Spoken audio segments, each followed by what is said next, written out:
Today we're going to be talking about plant-microbe interactions, specifically pathogens in agriculture. My name is Hector. My name is Virginia. And I'm Gina.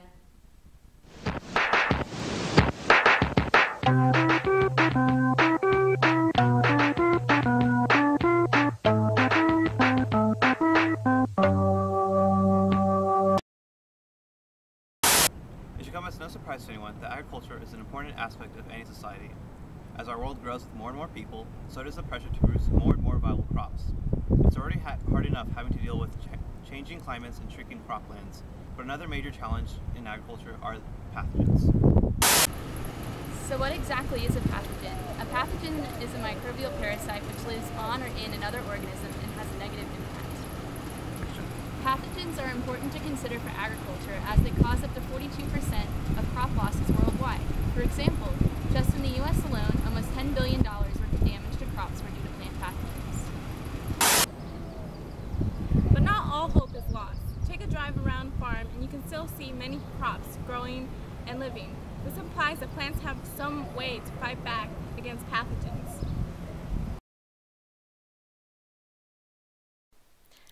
There are two methods that plants use to initiate an immune response. One is called the pathogen-associated molecular pattern immunity, or PAMP, and the other is effector-triggered immunity. Overall, the PAMP-initiated immunity is a much more general response as opposed to the effector-triggered immunity response. This entails that the effector-triggered immunity response is often faster and stronger. A common place to find pathogens are in the extracellular spaces of plant tissues. Even fungal and oomycetes pathogens can be found in this extracellular space through their hyphae and feeding structures, also known as haustoria. These feeding structures penetrate cell walls, but not cell membranes. Because of this, host plant cells place pattern recognition receptors on the external surface of their cells. These receptors respond to the pathogen-associated molecular patterns, which in this case are called elicitors. Elicitors are molecules that are recognized by the receptors due to their highly redundant functions. They will activate the pattern recognition receptors, which fall under two types of categories. One is transmembrane receptor kinases, and the other transmembrane receptor-like proteins. Once these receptors are activated, they initiated a cascade that leads to the activation of the immune response. As in any case of coevolution of hosts and pathogens, pathogens have developed a method to bypass this initial immune response. In retaliation, pathogens inject 20 to 30 effectors into the cytoplasm of the host cell through the use of type 3 secretion pilus for bacterial pathogens. Fungi and oomycetes, on the other hand, deliver effectors from haustoria or other intracellular structures. Effectors are molecules which will suppress the PAMP-triggered immunity by deactivating the kinase receptor. The process of deactivation is usually done by dephosphorylation. However, some plants have become prepared for such an attack and launched their second immune response called effector-triggered immunity. Receptor proteins that contain nucleotide binding domains and leucine-rich repeats mediate recognition events. There are three models for how NB-LRR complexes have come to directly or indirectly recognize and provide resistance against plant pathogens. In the direct model, the receptor proteins will directly recognize the effector proteins from the pathogen and bind to them. The second and third model, however, involve the use of accessory proteins. For the guard or decoy model, the effectors will recognize the accessory protein as a virulence target and bind to it. This will cause a conformation change in the accessory protein, which will allow it to bind to the receptor proteins. The receptor protein will recognize that there has been a conformation change to the accessory protein, thus indirectly determines the presence of effector proteins, and initiate immune response. Scientists believe that plants have evolved to now produce decoy proteins which mimic the virulence targets of the effector proteins. Finally, in the bait model, the effector protein will bind to an accessory protein as in the previous model, and this complex as a whole will facilitate binding to the receptor protein.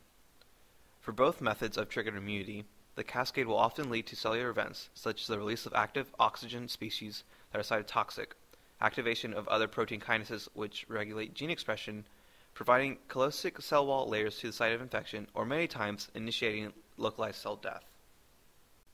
One major pathogen is Pseudomonas syringae. It can live in a variety of places and is most commonly known for its unique property of ice nucleation. Ice nucleation is a method of catalyzing the formation of ice crystals rapidly at cool temperatures. This property brings nothing but trouble for crops, which rely on stable environmental conditions in order to grow. The rapid formation of ice inhibits the crop's natural ability to adjust to freezing temperatures. As a result, the water trapped within plant cells nucleates and forms larger ice crystals that burst the cells. Pseudomonas syringae is also detrimental to the wide variety of plants due to its use of effector molecules which it secretes into the plant through its type 3 secretion, as mentioned earlier. However, scientists have experimented with mutant strands of Pseudomonas syringae in order to manipulate its properties to benefit plants.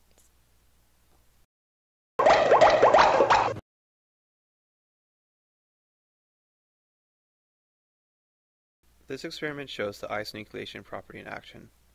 Water has been cooled down in this test tube. Pseudomonas syringae is then added to the test tube. As you can see, there's an immediate formation of ice throughout the whole test tube as soon as the bacterium is added.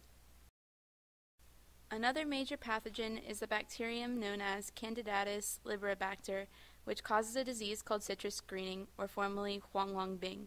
This pathogen infects the vascular system of different types of citrus fruits, such as sweet oranges, mandarins, and grapefruits. Its vector, a small type of insect known as psyllids, has enabled this bacterium to be spread to continents such as Asia and Africa ever since its first discovery in Brazil.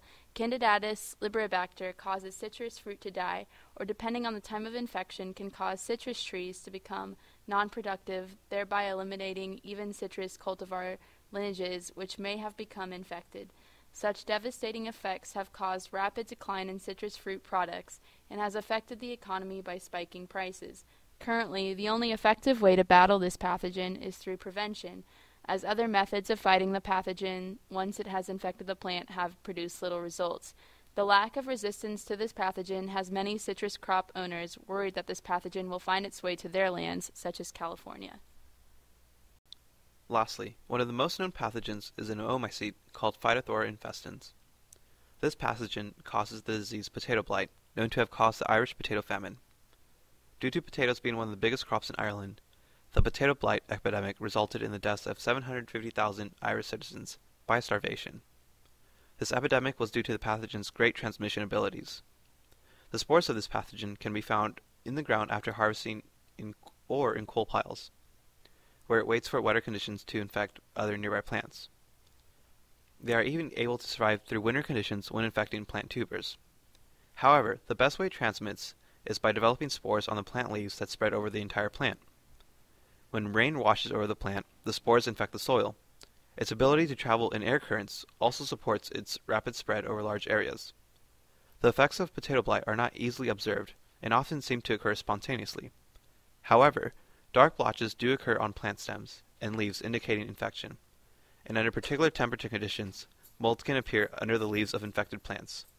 Other symptoms can be seen in the tubers of plants and include a change in color, smell, and texture. Sometimes no symptoms appear until the tubers are placed in storage, where they quickly rot. Plant pathogens pose a severe threat to major economic crops worldwide. Plant viruses are difficult to control, and insecticides, selection of plants with appropriate resistant genes, and virus-free propagating materials can be faulty.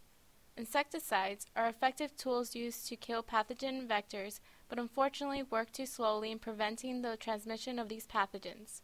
For this reason, resistant cultivars are more commonly used. Resistant cultivars are plants that are bred because they have desirable characteristics. Genetic engineering allows plants to gain pathogen resistance and brings new hope for the effective control of plant viruses.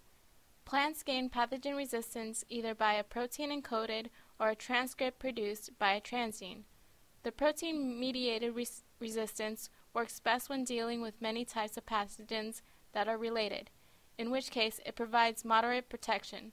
The RNA-mediated resistance, on the other hand, works best when dealing with a narrow range of related pathogens and provides strong protection. These methods have led to a successful implication of genetically engineered crop resistance in papayas. Previously, Hawaii's papaya crops were infested with a disease called PRSV. Hoping to reduce crop losses, scientists implemented the pathogens genes, encoding a coat protein, into papaya crops, hoping to give them resistance. In a trial, they planted both transgenic papaya trees with non-transgenic papaya trees and applied the pathogen to all the trees. Within 11 months, all non-transgenic trees had become infected, while the transgenic trees had survived without infection, excluding 3 trees. With successful results, scientists were able to formally integrate the genetically engineered crops and save the papaya production in Hawaii. A second method that scientists have used in genetic engineering is the utilization of antimicrobial proteins, lysozymes, and peptides derived from animals and insects. Genetic engineering has enabled some plants to produce oxygen species, which increase their resistance to pathogens. Oxygen species include superoxide anions, hydroxy radicals, and hydrogen peroxide. Many plants have gained resistance to pathogens through this method, including the previously mentioned potato crops that were infected with phytophthora infestans. Other plants are engineered to contain lytic peptides and attacins. Lytic peptides create pores in the cell membranes of the pathogens in order to rupture the cells. Likewise, attacins attack the cell membrane of pathogens by inhibiting their synthesis. So far, genetic engineering has offered innovative methods for pathogen control and may lead to the discovery of new techniques that alleviate the dramatic impacts that pathogens are already imparting on our agriculture.